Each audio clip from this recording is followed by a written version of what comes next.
I like round boys, and the same applies to Pokemon as well. I've always made sure that in every Pokemon game I play, it's customary that I always include at least one most rotund specimen. And with the release of the newest Triumphant Light set, came with a couple of round boys for us to play with. So we're going to be using two new round boys from this set, Azumarill and Snorlax. And I'll be honest, I just want an excuse to use my full art Marill card. Fortunately for us, Azumarill is straightforward to play with, doing some pretty decent damage with only 2 energy. But the main star here is our Snorlax, an absolute unit with a whopping 140 HP alone. And just like the games, Snorlax is pretty slow to get going. Needing 4 energy for 100 damage isn't the most optimal. If only we had a card that helped us with Snorlax energy problems. And that's when we include our boy Barry in our deck, which gives Snorlax 2 less energy to use its moves for 1 turn. Suddenly, this makes Snorlax pretty deadly early on if underestimated. Here we have our Decklist nicknamed the Round Boys. Snorlax will serve as our front line while we build Wigglytuff at the back, and to assist this, we have 2 copies of the Rocky Helmet for chip damage while also 2 copies of Irida for survivability, which this deck excels at. You also may have noticed that we are running multiple single copies of Wigglytuff, Snorlax, and Manaphy here. This surprisingly makes the deck a lot more consistent, especially if we run 2 copies of the Pokemon Communication card.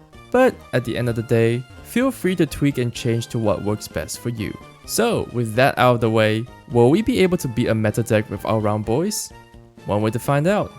Alright, so we start our first game here against a water deck, and given how popularity pocket decks have become, that's something that we've been expecting. We start off with a Manaphy, which isn't too bad actually. And seeing that how we have a berry in our hand as well, we're looking to get that Snorlax as soon as possible.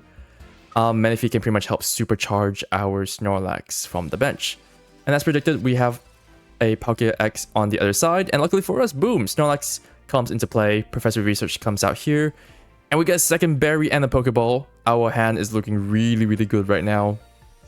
And with the addition of the Rocky Helmet, we're just going to slap that onto our Manaphy over here, just to kind of give the Pocket some chip damage, soften it up just for our Snorlax to pretty much sweep later on. We've got 1 Marill out, but we're going to keep the other Marill just in case we need to use the Pokemon Communication card to switch it out for either an Azumarill or a Jigglypuff / Wigglytuff. So up to this point, the guy is just thinking really hard, waiting for the opponent to return. But we're going to be seeing here in a bit, he is probably going to just be putting 1 energy into the Palkia. There's really nothing much he can do, but to just power through. He plays a Misty here, and we were just praying to God that he would get a Tails instead. Tails turn 1, please. And yep, it definitely happened. So this is good. This is really good for us. No additional tempo for the Palkia X.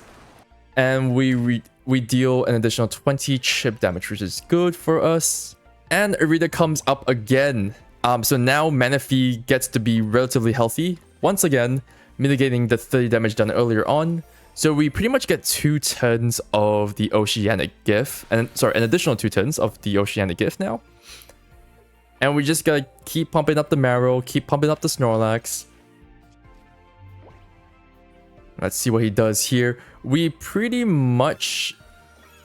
in a really good position so far. The other Palkia decided, okay, you know what, let's just do the same thing you're doing, have another Rocky Helmet and mitigate all damage thanks to the potion. And once again, we're back to square one.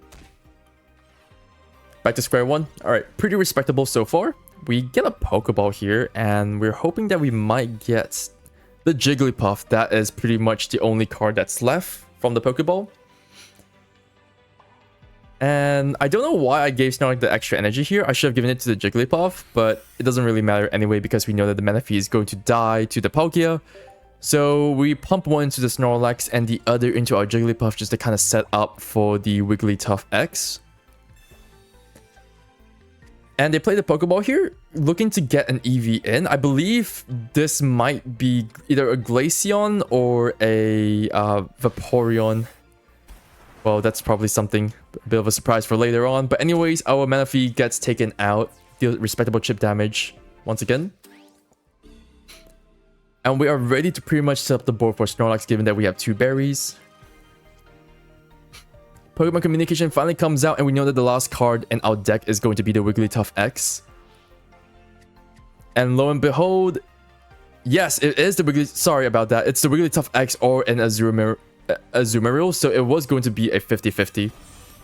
But well done anyways. Or was it 1 in 3 chance? I don't know. But anyways, we're going to use the collapse on the Pocket X now. Putting it at 10 HP. Very, very dangerous position so far. And we wake up. Great. This is actually looking really, really good for us. And now he's got a choice. Does he want to fully commit into the Palkia? That seems like a very poor decision. I feel like he would, at this point, it would be a lot more better to invest into the Eevee, which he eventually did. And it is a Glaceon X. I believe Glaceon's ability now does 10 chip damage in between every check. So now it might come up here. Regardless, we have another communication card. I don't know why I give it to Snorlax again. Seriously, I feel like I could have just given it to the Wigglytuff X. But, I mean, there's the Berry card as well. We could have just used that, but it's okay. Wigglytuff X is only 1 energy away from wreaking havoc. We get 2 points on by taking out the Palkia. Now Glaceon X comes and hits the field. We are looking to sacrifice the Snorlax anyway. And Snorlax wakes up. Fantastic. It's not like it's going to make a difference. Freezing Wind's going to be dealing an additional 90 damage. It's very similar to, like what I noticed, it's very similar to Darkrai X's kit as well. But it doesn't matter so far. Snorlax has already done what Snorlax has always meant to do in this case, just to pretty much act as a tank for us to set up our Wigglytuff X. And now we bring in the big pink round boy himself. Dealing an extra 10 damage. Yeah, alright, not too good, not too bad either. Well, not too bad, it's just extra 10 damage. We draw extra 2 more cards, a Rocky Helmet and then another Irida, which is even better now. So now we do additional chip damage from the Rocky Helmet, and we get to keep ourselves healthy thanks to Irida. So we slap a Sleepy Song into it, 80 damage, pretty nice. It's within 2-shot range, unless, of course, the Glaceon itself has Irida or another, maybe, well, not even an extra potion. I think just an Irida or a Cape. But at this point, Glaceon really needs to get its HP back up again, otherwise it's going to be having a hard time. Professor Oak comes out, so we won't be seeing an Irida. And do we get a cloak or do we get a potion? Anything else? I don't think it will make much of a difference. Oh, Rocky Helmet comes out instead. Okay, this might be a GG. Especially, nothing much they can really do. They really use 1 potion. And there we go. There we go. And that's how you do it. That's how you would normally play this deck. Just have Snorlax in the front, build everything up from the back. And yeah, that's pretty much it.